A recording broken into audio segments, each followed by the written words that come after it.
it would also help if I, linked to these before I did them live, but that's okay. Oh, yeah. When you're, let me, it says, hold on, literally right after I hit go live. But it's cool. Sorry. All right, I didn't realize people were on here live. Right. Oh, no one is on here live. I didn't even send this to like Sean and Marcus and them. I was just like, hey, I'm going to jump on real quick, get this done, go watch a little football. Because I got to care about the Panthers now. I live in town, and the Panthers traded their pick to the Bears. So I just have to care. Oh. What was the one that I had something I was going to bring up before?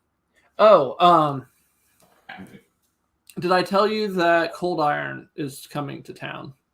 You messaged me. I don't remember if I ever responded or not, but I did see it though. You said you guys are going to go see a Hornets game and maybe get Burns to come or something, right? Yeah, I know we're going to a Hornets game. Cold Iron's coming down for 3 days. Even if it's not the Hornets game, I'm going to try and at least get us all to either go out and do something, or maybe if we're lucky, Burns will have a show over those couple days and we can go see Burns play. But like Caleb's here. I've got Marcus. I think Marcus might come up too because he lives in Florida, and that motherfucker, I don't know how he gets away with it, but he is always off on vacation. Like he's always doing stuff. So I've never met Marcus. I don't think I heard him on a podcast one time with you, but I've never actually seen his face. Oh, he is a devilishly handsome young black man. And I am so glad I get to leave that in. All right. I guess I should play the music, then we can technically get started. Where is it? There we go. Play.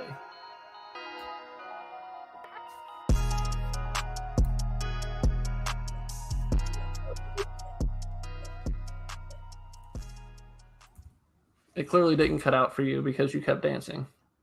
But can you hear me? Yeah. This is just a fantastic start to the podcast. Maybe we start over. Just great. Wait it all I fresh. can't hear you, but you can hear me. I am so glad that this is how this is going. What the fuck is going on? Hold on. Okay, you can't hear me right now? You could hear me a second ago. What in the goddamn?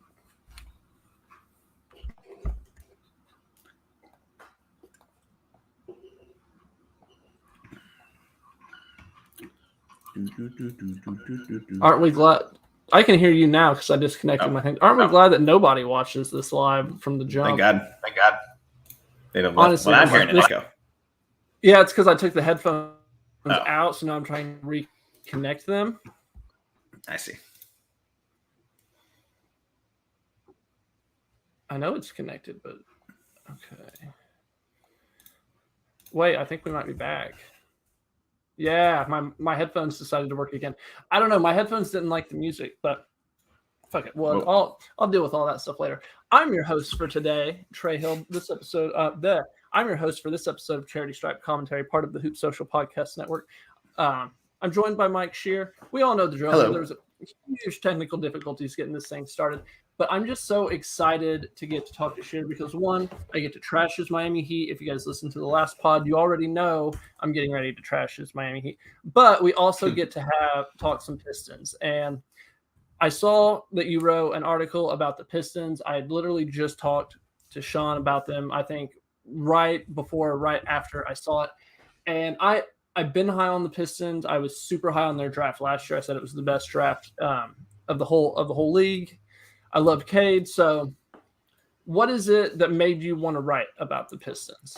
Yeah, so I took a slightly different angle with the Pistons. I think obviously the spotlight is shown brightest on their young guards who have the draft pedigree, have come in with the shiny names. So Cade Cunningham, Jaden Ivey, and now Usher Thompson is where a lot of the attention has been focused. And I wanted to kind of look at what's happening on the other side of the court for them, and specifically look at Isaiah Stewart and Jalen Duren, who I think might hold the key to the Pistons actually becoming a play-in team this year. The front court play for the Pistons last year was abominable in general. And part of that was because they just have so many guys who are all fighting for touches and shots and points, adding in James Wiseman and Marvin Bagley, obviously the year before. And then you've got Jalen, you got Stewart, Big Beef Stew. There's just too much of a crowd there. But I think by the end of the season and with their moves in the offseason, it looks like they're settling in with Duren as the starting center and Stewart as the starting power forward. So we'll see. I think that's going to relegate Thompson to the bench as a rookie. And maybe they won't, but every sign I've seen says that's what they're going to do. And I wanted to look at sort of like, hey, do we think that this partnership could work or not? So do you think the partnership can work? A lot of it comes down to whether Stewart is going to actually consistently hit 3-pointers.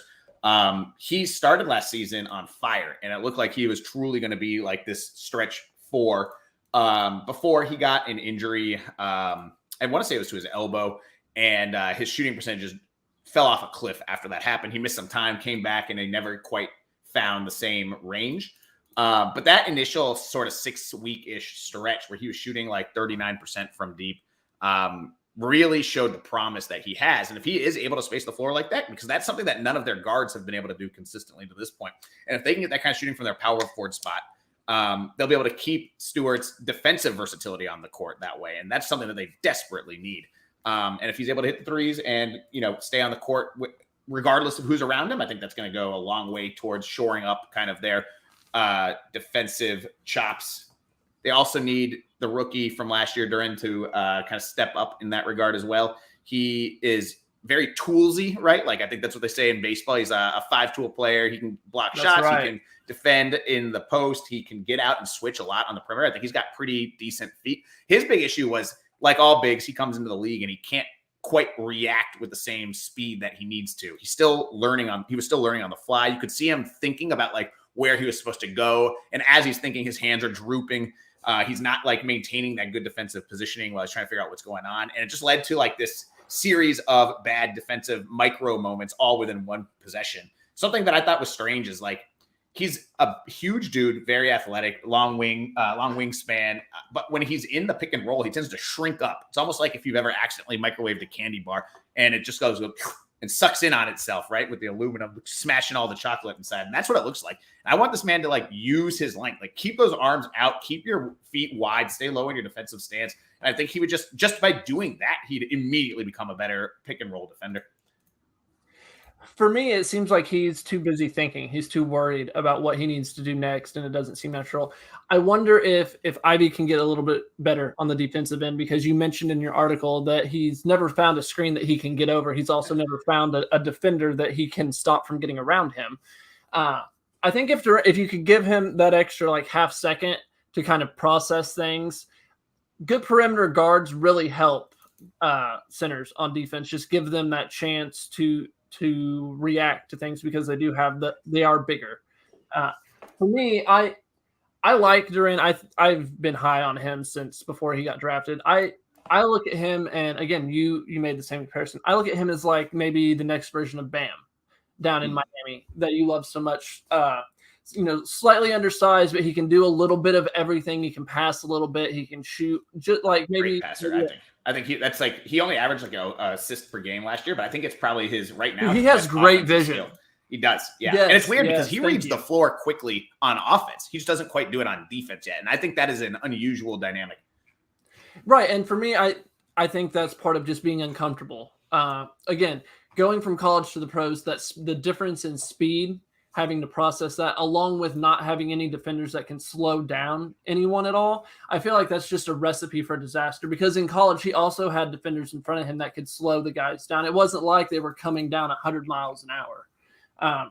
I'm more worried about Stewart and Duren on the defensive end, to be honest. You mentioned how many corner threes Stewart gives up on the defensive end when he's the power forward. I don't know what his wingspan is, whether it's a positive or a negative, but for me, and again, maybe this gets fixed when you have better, I think Cade is going to be a better defender. I think he's really going to help the defense out, even if it's just kind of being in the right spot and having all of that size, like Luka, kind of how like Luka's effective-ish on the defensive end. I think Cade's going to be helped, but what do you think is going to happen on the defensive end with Cade coming back? Do you think Stewart, they'll be able to kind of fix that corner three problem? Are they going to go the Milwaukee Bucks of years prior and say, we're going to let teams shoot the three and just guard the paint and not let you get to the rim? Because it seems like that was what they did last year. you brought up their rim numbers, and Stewart doesn't let guys get to the rim, but man, does he give up corner threes. Yeah, and I think so. He has a huge wingspan. I think it's like 7'4". So it's not like length, and he's actually very nimble for being so long. I think part of the problem was the scheme, to your point, was so conservative because the guard defense was so bad, and they basically just had to pick something to like try and hang their hat on defensively, and they wanted to keep people out of the paint and protect the rim. And part of that was because Duren is not a good rim protector at this point either, at their center, and so they had everybody shrink into the paint really aggressively. And so Stewart was doing a lot of like help dig in, post up at the show up at the nail, and then have to sprint his ass out back to the corners. And that's just like not really a fair thing to ask from anybody, but particularly somebody who played center his entire life until last year. Which is another thing that we didn't really talk about this yet, but one of the reasons why I am optimistic about Stewart is that like he's never been asked to do non-center things until last year, and I think he's still did very well defending on the perimeter and shooting from the perimeter, putting the ball on the floor, and things he'd never been asked to do. I think not enough credit is given to somebody who's like doing so many things outside of their typical wheelhouse.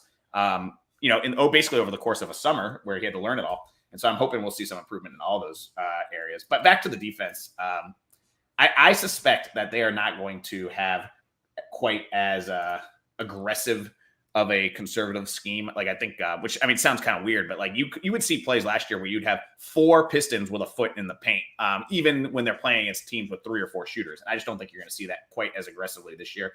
Obviously, new coach Monty Williams is going to come in. I think he's going to try something that's maybe a little bit more middle of the road, which will hopefully cut down on allowing so many of the corner threes. But part of that is going to be dependent on whether Duren is able to anchor the paint a little bit more effectively. And if he can, then they don't have to help him as often, right? So there's a little bit of a chicken or egg going on. I think it's reasonable to expect him to be able to anchor it better. He was he the youngest? He was one of the youngest players, if not the youngest player in the draft last year. Yeah. And I thought he held up fairly well considering he was the youngest player in the draft. He's a slightly undersized center.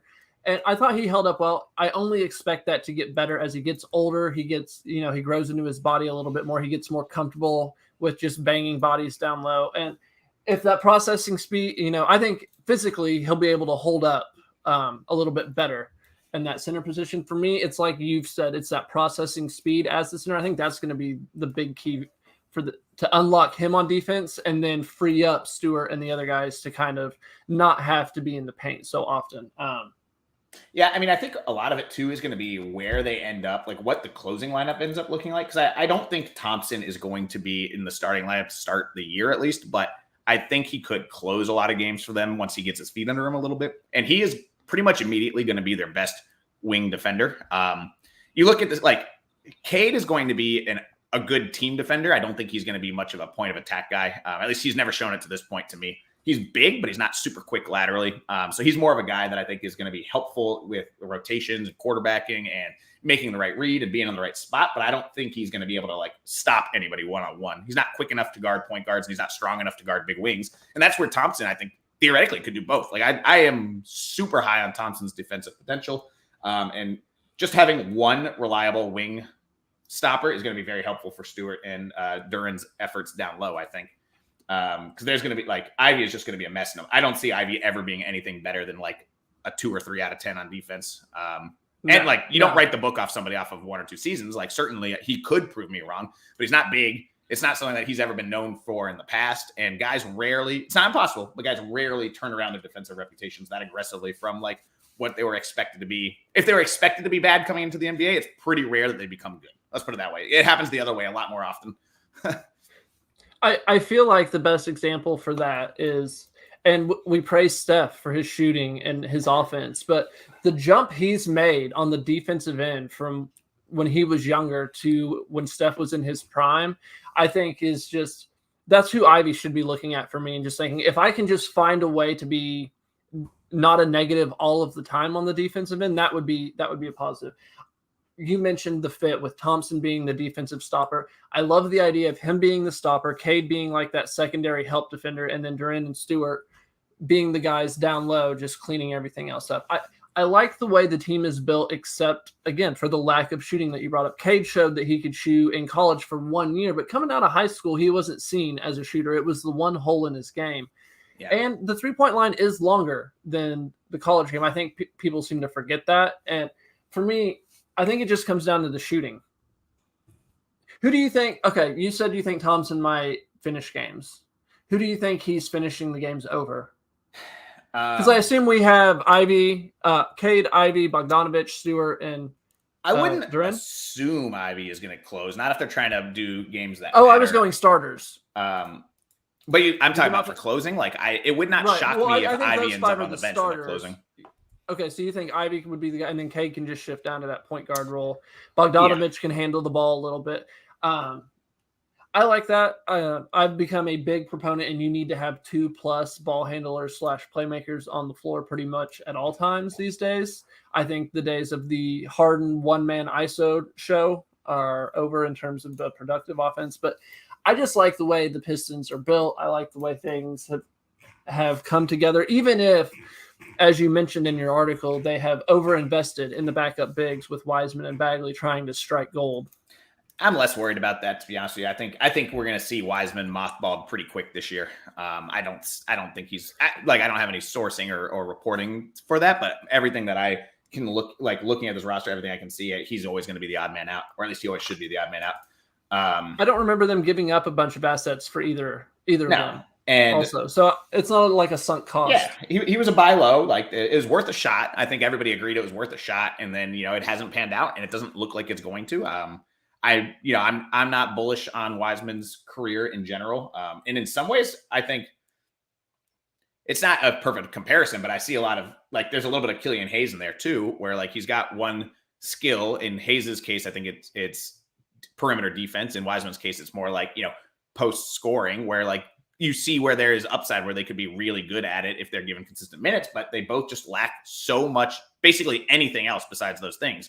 And you're like, okay, yeah, I just don't see you becoming well-rounded enough to make real minutes on a team, even a team that's just trying to make the plan. I think this is the year where you're going to see Killian Hayes finally fall out of the rotation for the most part too, outside of some, maybe he'll play 12 minutes a night, but he's not going to be starting games like he used to. So thank God for that. I feel kind of bad, but I would watch Killian Hayes plays last year, and every time he'd shoot, he'd miss horribly, and then he would look so sad. He would just hang his head and be he'd look like a cartoon sad dog character, whatever, Droopy. He'd look like Droopy, and he'd just be running down the court with his head set because he knew he'd sucked. He knew that shot sucked, and it made me depressed for him. And I feel like he just needs to take a huge step back in order for his own confidence, if nothing else. It's tough to watch. I like a lot of things Hayes does, but man, the shooting and the shot selection was just abominable. It seems like the Pistons, they bought low on guys last year. Maybe they just need to sell low on Killian this year to somebody, and he just needs to go get a change of scenery. Killian, I think it's fine as a third point guard. Put him in there, have him in there when you need a defensive stopper. He's a good enough passer, pretty good passer, average for the position, but still can run the offense a little bit. But the offensive limitations against starting units are just so evident. Anyway, you clearly want to move on, so that's enough Pistons. No, not necessarily. I was going to say, really, let's get to it. I'm high on the Pistons. If everything breaks right for the Pistons this year, for them, how high do you see? They were the worst team in the East this last season. How high can you see them getting? Because, good sir, I'm just going to let you know, I have the play-in Pistons on my bingo card as one of my bold takes for the year. I think they're going to find a way to win enough games to get to that 10 seed. I don't. I see how they could. I think they have so many young guys. If 2 or 3 of them pop, then certainly the talent is not the issue with the Pistons. They're just insanely young. 4 of their 5 best players are 21 years old or younger. Or 4 of their 6, I guess, right? Because Bogdanovich is I think 30 maybe or 31, something like that. And Stewart is 22. Okay.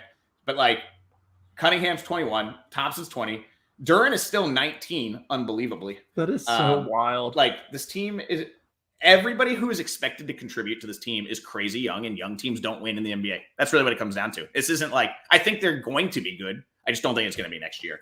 And the East is in a weird spot where the East is bad this year again, but it's not bad because there are 6 teams that are trash. It's bad because all of the teams are pretty mediocre, which on the one hand means the Pistons can beat anybody on any given night, but on the other hand means they're not going to be favored against anybody on any given night either. So I think the Pistons are going to be comfortably towards the bottom of the East again this year. But acknowledge that hey, Cunningham stays healthy and is the guy everybody wants him to be and that everybody thinks he will become, and Stewart makes a leap, and Ivy continues the improvement he showed at last year, like there's definitely potential for them to be competitive. I just think they're still a year away. Oh yeah. To be clear, that is on my bold take bingo card. That is not on my I fully expect this to happen bingo card. But if K can bring that momentum that he's had from the Team USA scrimmages into the season, I see no reason that the Pistons can't definitely improve.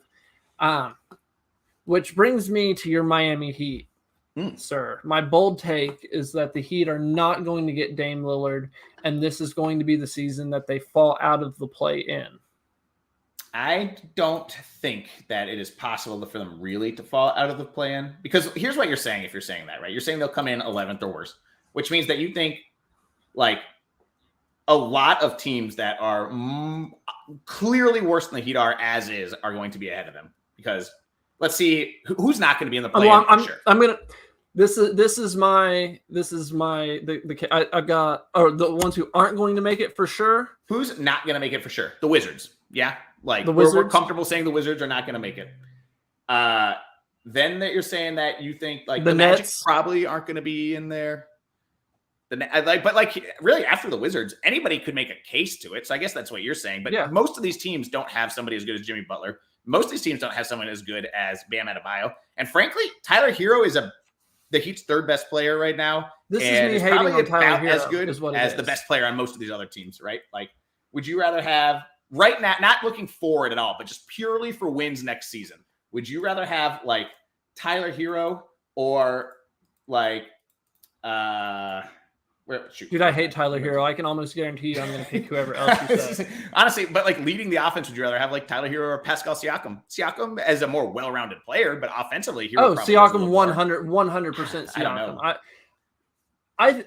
I value scoring about as low as anyone that I know. I feel like you can find shooters, you can find scorers, and I hate having to run my offense around a guy that I don't see as the guy. Like I think Siakam. But you're not running your offense around Tyler Hero, right? Like he might be your second option on offense, but you're not running the offense through him. I mean, on the regular season, Jimmy Butler. Like, are you running it through Bam? Jimmy Butler is not a regular season guy. Like are you running your offense in the second quarter against the Magic in December through Jimmy Butler? Yes, or Bam. Like the Heat don't do it like. They don't do it that way. They're more egalitarian, right? They're more egalitarian. So, like, Bam is used as a playmaking hub a lot. Jimmy Butler is used as a playmaking hub a lot. Tyler Hero is used as, like, an on-ball playmaker or off-ball shooter a lot. Like, that's the thing about the Heat. It's a beautiful system, and you plug the parts in wherever you need to on any given night. Yeah, and, like, that's you look... Fair. I'm banking on they've went deep into the playoffs the last few years. They lost Strus. They lost Vincent. Their injury luck has been, I feel like, pretty good, especially with their stars. And my take is, if I had to pick a team to fall out, I think it's the Heat.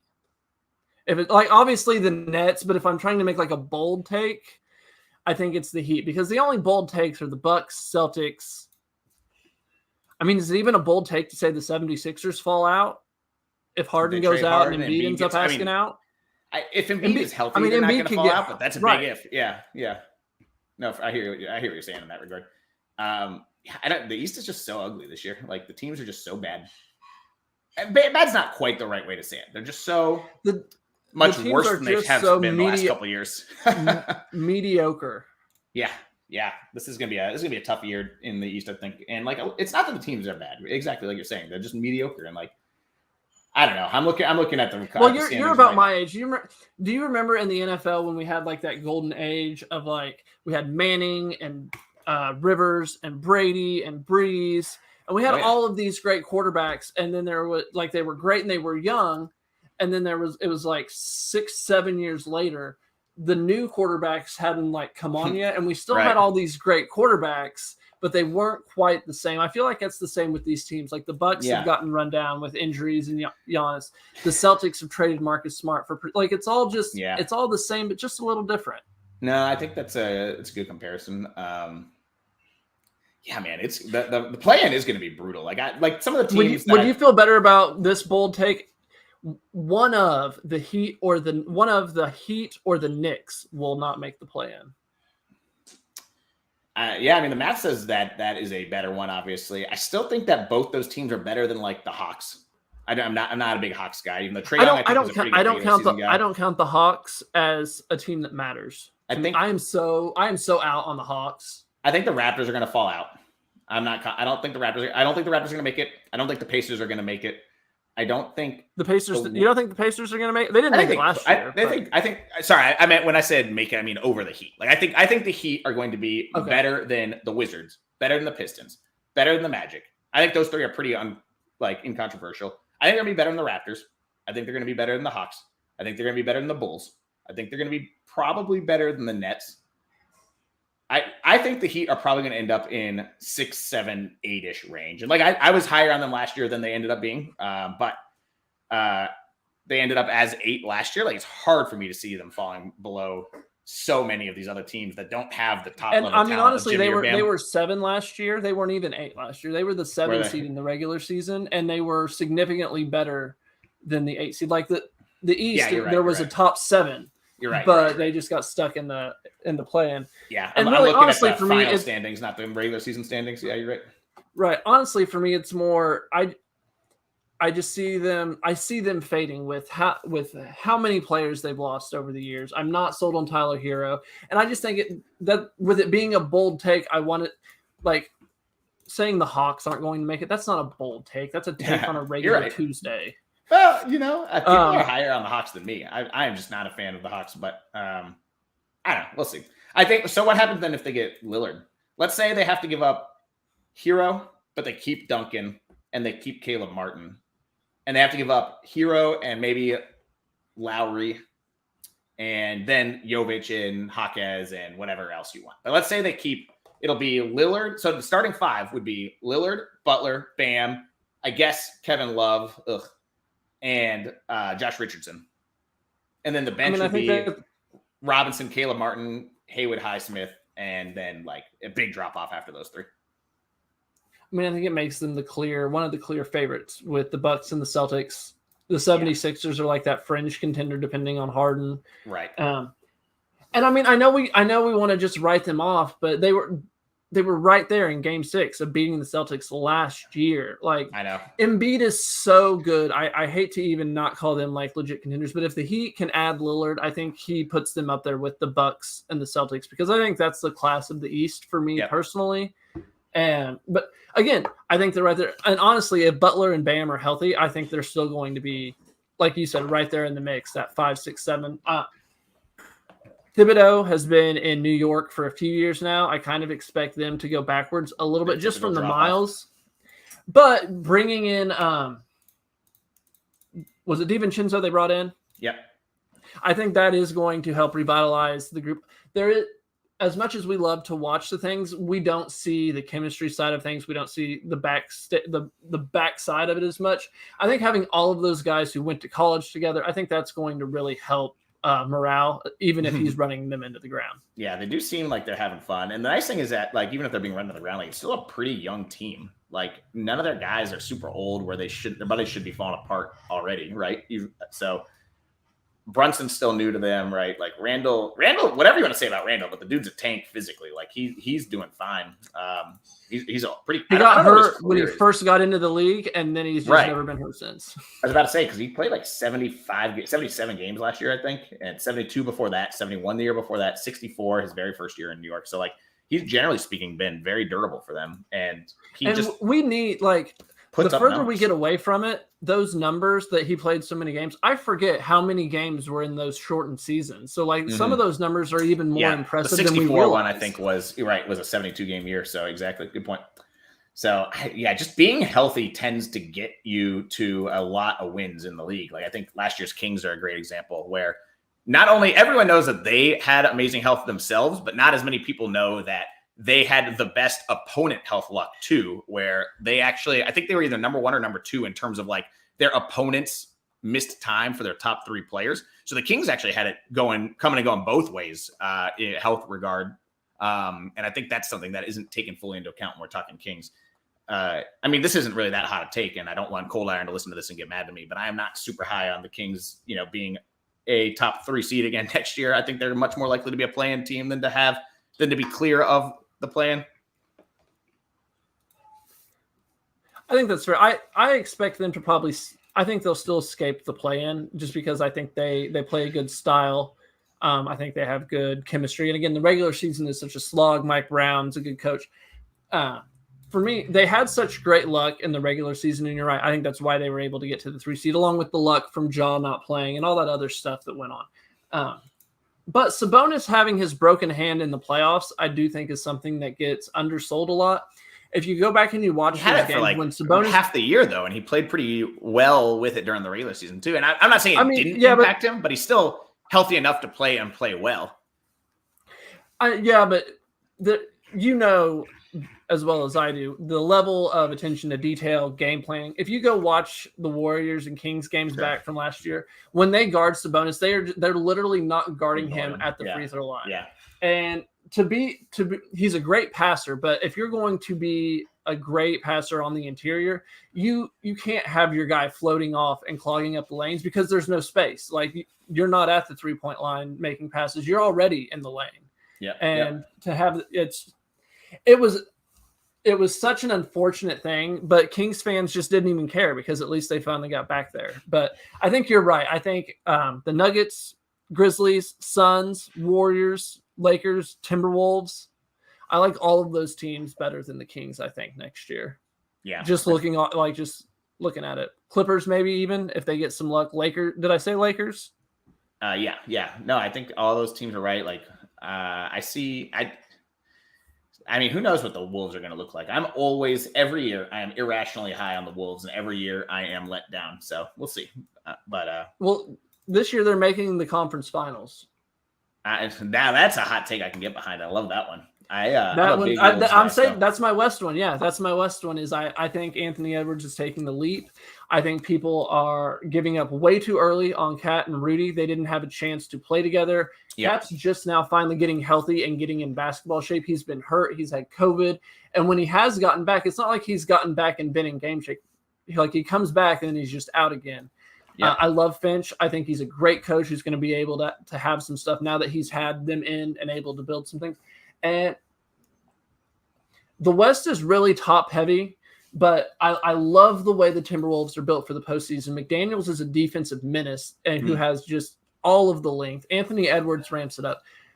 For me, having size and length on defense, I think is going to be the next big wave of success. Because when you have someone like Jokic that can pass from any angle, you have to have guys who can recover and play defense from awkward angles. And if Anthony Edwards is the guy that we thought he was until the United States decided to lose to Dylan Brooks and let him shoot 8 of 9 from 3, I see like he could take the leap. He could be the man. Cat can be the number 2. And this team, I can easily, not easily, but I see a world where they can be in the conference finals. And like I know I said on the last one, it's one of those things that it's like happens 5 times out of 100.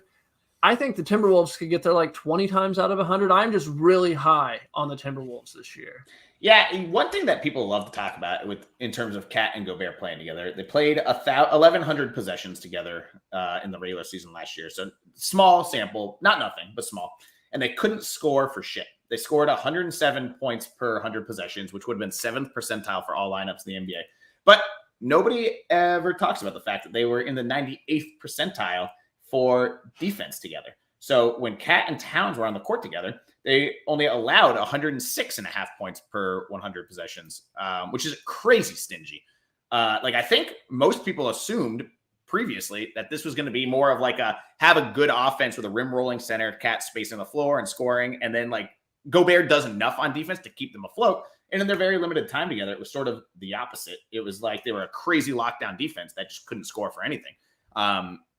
Having Conley passing the ball to Gobert and Jaden McDaniels instead of D'Angelo Russell is going to solve a lot of those offensive issues, I think.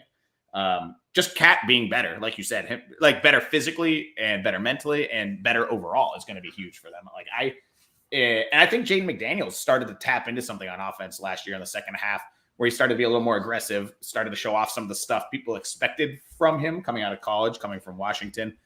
Here in 2 years, is he just going to be the next Mikal Bridges? I think his ceiling is high. Listen, okay, so you want hot takes. My hot take here is I think that Mikal Bridges is probably one of the most overrated perimeter defenders in the NBA. And I say that as someone who put him, I want to say, second team all defense a couple of years ago. And I thought he was really good. And last year, I thought he fell off, like same as Marcus Smart. I thought they fell off cliffs defensively. Mikal's was understandable because Mikal suddenly went from Phoenix to Brooklyn and became like ball in his hands all the time, like trying to figure shit out on offense, like wasn't necessarily capable or asked to do as much on defense. And I thought he fell off a cliff defensively. And I think Jaden right now is a way better defender than Mikal. And I think, frankly, last year was better than any of Mikal's best years defensively. Mikal has proven to be better on offense so far because he's older and he's been given a lot more opportunity. I think Jaden could be at least as good as Mikal on offense. And I think he will end up being better as a player and on offense. So I already think he's better on defense. So people really love Mikal Bridges online. And I like anytime I say something with even a whiff of like, I don't even want to say dislike. I think Mikal Bridges is really good, and I think he's a really good defender. I just don't think he's a generational perimeter stopper like so many people online seem to think. I've seen him get out. People say outrageous things about this guy. I'm like, yeah, he's really good. Like, I'd be happy if he was on my team. This isn't prime Scottie Pippen we're talking about here. I don't know. That's like the one thing that I seem to be like just completely at odds with the rest of the world against. I don't remember how we got there. So, what were we talking about before that? I asked you if it's Jaden that's in Minnesota, right? Yeah. Jaden McDaniels. I asked you if Jaden McDaniels here in 2 years, he's just going to be the next Mikal Bridges in the sense that everyone talks about him as the 3-and-D guy. Like we had Bruce Bowen from the Spurs before, and it seemed Tony Allen, and throughout the years we have these 3-and-D just stars, for lack of a better word. And I feel like McDaniels is going to be that guy here in 2 years. He's going to sign a contract that's outrageous. And then all of a sudden, everybody's going to actually look and see why he got that contract. And everyone's going to be like, oh, it's because he is, as the kids say, Mikal Bridges these days. My God. I think he's better. And I think that honestly, that's where I was leading you. I wanted you to get there because I also think that he can be better than Bridges. I think Bridges going to Brooklyn and having to be the number one offensive option has shown that his role really is the 3-and-D plus. Like, yeah. And maybe that's all Jaden's is going to be too. Like, I think Bridges is like a better, more comfortable shooter right now. And I think that matters a lot. And I think Bridges is also a very good cutter in a way that Jaden is growing into. But I think Jaden has a lot more promise just by being a lot more athletic and a lot bigger. And I think Jaden's feel for the game is going to eventually be higher. Again, we're comparing two players with different career trajectories. And I think Mikal has, to his credit, developed really well along all these things pretty linearly year after year. And I think Jaden has done the same. And I think Jaden, as he gets a couple more years older, will eventually surpass that 3-and-D label. And I think I don't know if he will ever get here because he's got a nice handle. He's got a nice feel for the game, but he's not super fluid on offense yet, if that makes sense. A lot of the times it feels like he's pressing buttons on like a 2K controller where he's like, here's the in and out dribble. Here's the button to pass to the corner. Here's the button to shoot a floater. And it's not necessarily as fluid as it could be, but I think he can get there. Like, I think that's something that he has improved dramatically. And as he's gotten the ball a little bit more, people talk about the D'Angelo Russell, Mike Conley thing and how much it made a difference for Gobert. Like, D'Angelo Russell was like very frustrated with Gobert's bad hands and inability to be in the right places at times. And he was not quiet about that. And Conley obviously has good chemistry with Gobert from their time in Utah. But I think it actually made almost as big of an impact on Jaden. I think just having a more willing ball mover to put Jaden in the right spots and find him, and even to seed a little bit of playmaking to Jaden. I think that was huge for his development. And I'm curious to see how far he can take it this year on a team that, when Cat's healthy, when Edwards is healthy, like, they're just going to absorb so much of the offensive share. I don't know what that leaves left over for Jaden. And last thought, because I've said a lot of words in a row, some of them contradictory, but I think there is definitely like I say in my article about Jaden McDaniels, like there's a circular reference error a little bit in Minnesota for people who do a lot of Excel work. Like, they'll like that one. Basically, the team's willingness to move on from Cat, I think, is going to be highly tied to how much Jaden McDaniels develops. And if he looks like a guy who can be a legitimate second offensive option on offense next to Edwards, I think that would make them much more likely to move on from Cat. The flip side of that is like they're not going to know if Jaden can be that guy unless he's given a lot more opportunity, which he won't get while Cat is there. And so like you have this weird little question where it's like, we think maybe Jaden could eventually be the number 2 next to Edwards, but we won't be able to prove it unless we get rid of Cat. And then once we've gotten rid of Cat, then we're screwed if Jaden can't become that guy, you know? So I don't know. I don't know what they're going to do with Cat, but I am super excited to find out. Because like you, I'm not totally convinced that Cat can't work in Minnesota. Like I actually think the fit still does make sense. And I saw enough last year to think that like maybe there could be some juice left to squeeze when Cat comes in healthier and happier and everything like that.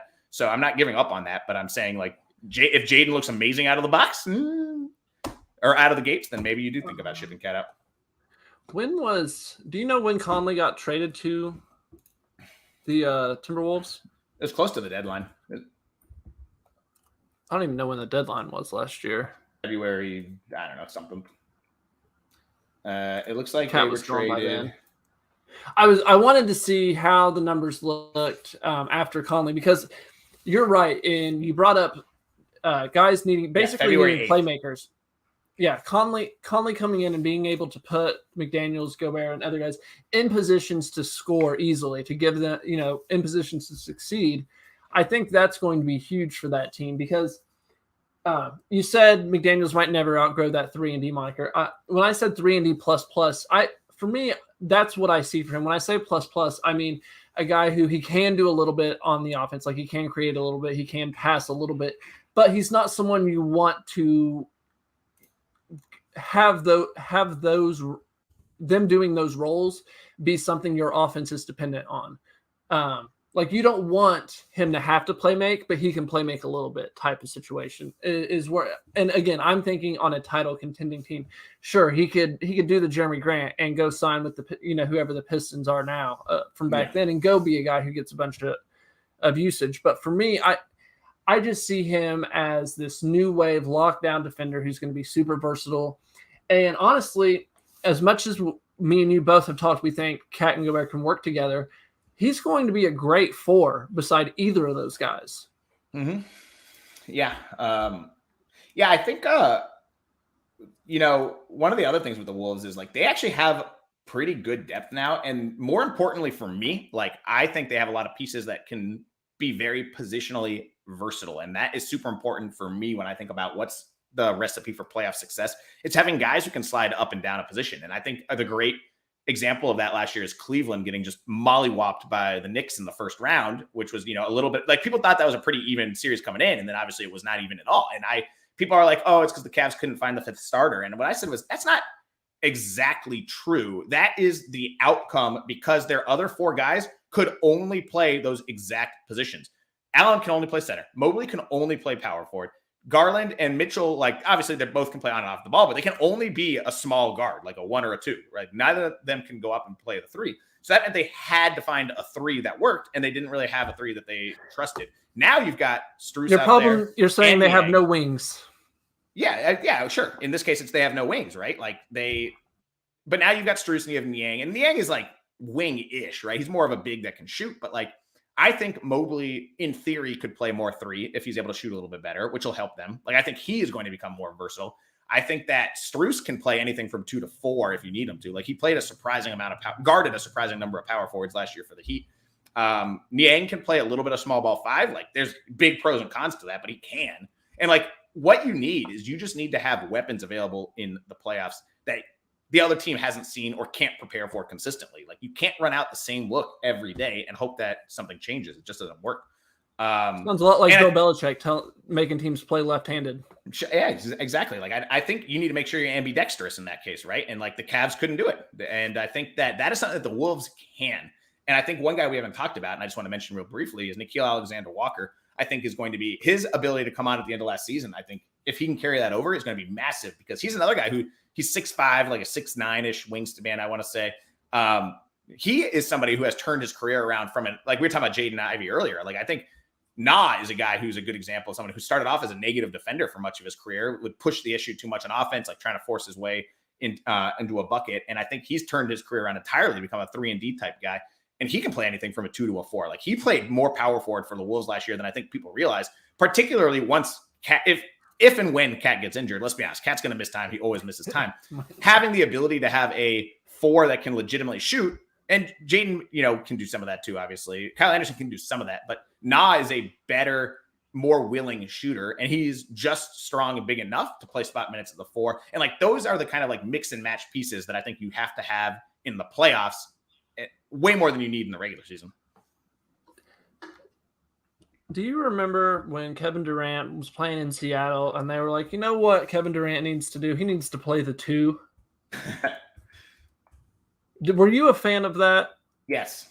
I assumed you were, because when you said Mobley needs to play the 3, that was the immediate flash that went in my head, KD playing the 2 in Seattle. And I don't know that he's ever going to be able to shoot enough to do it, but I loved when they had Lauri Markkanen at the 3 there in Cleveland, and they played all 3 of them together. I think Mobley is good enough on defense that he could pull it off.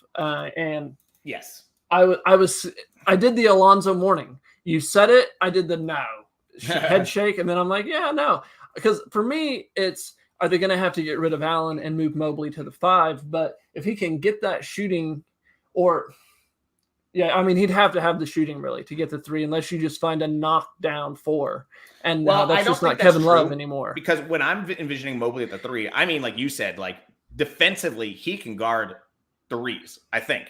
And that's going to let them play like Niang at the quote unquote 4, right? 4, and then offensively, they'll be switched. It'll be Niang will be spacing. Mobley will be a little bit more high post or like low cornered, that kind of thing. But I think because the point is, if he can get to the point where the team is willing to use him in more creative and flexible ways, Niang now is a guy who can come in and allow them to play these different lineups that they couldn't do before. And I think you can go very shooting heavy. You could go huge. Niang, Mobley, Allen out there is a huge team. Like I think that they just needed creativity. You say that's a huge team. The reason they lost last year is because they couldn't rebound the ball. For me, that's my biggest thing is if you're going to play Mobley at the 3 and have a small 4, a small 4 next to him, you have to address the rebounding issue, because Allen he got bullied. And I mean, like he admitted it after the fact. Like I don't remember exactly what the quote was, but for me, that's my worry, I guess, if playing Mobley at the 3 with a smaller 4 is how are they going to rebound? And maybe I just have like PTSD from the United States recently losing in the World Cup because they couldn't get a rebound. But I like the Cavs. I like what they've done. And it's funny for me, like they traded for Mitchell and it just accelerated the timeline so much. It went from, man, this is a fun young team like the Magic are now, like the Pacers are now, to immediately we have to get going. Before we hop off here, because I got to get running, my PC's about to die. In 4 years, is Donovan Mitchell still on the Cavs? Nobody's ever on the same team in 4 years, so I'm going to say no. Okay, in 2 years. I'm going to say, so he's got what, this year, and then he's got a player option for next year. Is that right? I believe so. I don't have it up. This is me really just riffing off the cuff before I get us out of here. Yeah, I'm going to say yes. Like, I think he is going to like being the guy, and I think that team. Okay, so he's got this year and next year, and then he has a player option in the 3rd year, so in 2025-26. So the question is he going to pick up that player option or not? Which he obviously won't, right? He's going to turn it down. And will he want to stay with Cleveland? Oof, that's tough, man. I think it's so his next contract. Do you think he is on the Cavs? And I'm going to say, I would say no, probably, but that's just playing the odds. I'm also going to say, I'm going to say no too, because for me, I feel like if they get to be super successful, I feel like Garland has to step forward and Mitchell has to take a step back. Yeah. And in that case, I don't think Mitchell wants to be there. I don't agree with that 100%. I think there's room for Garland to step forward and Mitchell to stay where he is. Like, I think Mitchell is probably a better – people are a little too low on Mitchell right now, I think. I think Mitchell is probably a better player now than Garland will ever be. And I hate saying that because I love Garland. I love watching him play. He's a Vanderbilt guy. So, like, he's a good Commodore, which I always like.